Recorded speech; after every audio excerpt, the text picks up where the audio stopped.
And so I saw a lot of positive things, but this is definitely one of those that's going to sting because you're going to want to win, and you always have to take care of home. Without question. And as we take a look at one of the things that didn't necessarily go too well for your Atlanta Hawks, 4 keys to the game, Jalen Brunson.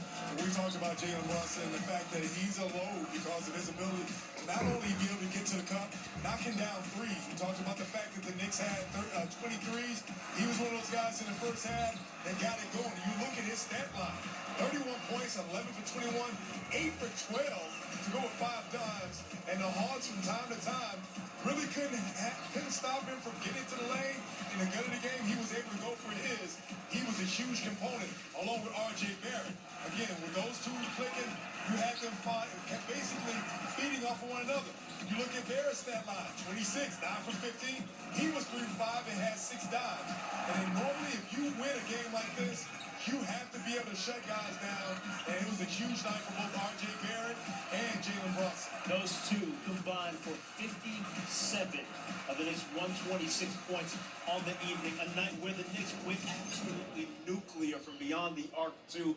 Yet and still, the Hawks still had a chance to win this one towards the end of the stretch. Let's bring in Bob Rathman and Dominic Wilkins, who lent their voices to the action this evening, because, fellas, I frankly was in disbelief up here on the Hawk Walk, having seen that, man. Like, it didn't pan out the way it was supposed to, frankly, up in open.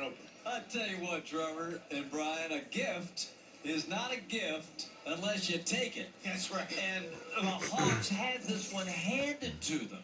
And as Brian so accurately pointed out, they just couldn't get the shots to go down. When they took some very tough shots in the 5 or 6 possessions that they came down, Bob. Wasn't really clean looking shots, so they could never capitalize. But I'll tell you this, we talked about Brunson, we talked about Barry, but let me tell you, the big fellow Randall played well. Yes, he did. Look at his stat line. Almost had a triple-double. Almost had a triple-double. He didn't score a big tonight, but he had 17, 13, and 9 assists. So he was a big contributor on a lot of those 3 points that was made by New York off of his passes. And as you watch the Hawks, you can tell they're still finding their way in the offense where the pieces fit best. Jalen Brunson, again, was an impact player. DeAndre Hunter tonight was terrific, started hot, stayed hot throughout the entire game.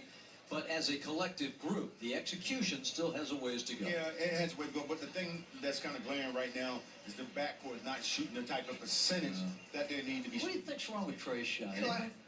Now, let me tell you, they're challenging a lot of his shots. So he had to arc a lot of those shots. So when he goes to the basket, he needs more movement from the bigs on the baseline. So that will free him up a lot more. You saluted Brunson, but we got to go back and talk about Jalen. His three-point shooting tonight was awesome. Hey, I mean, the guy is unreal. Tonight, Brunson was 8 of 12 from three-point land, and so it opened up the game for the rest of the guys. I mean, because everybody started hitting threes. DiVincenzo came in, hit a couple of threes. Randall hit threes. Quickly hit threes. So it was a total team effort, but it was off the drive and kick by Brunson.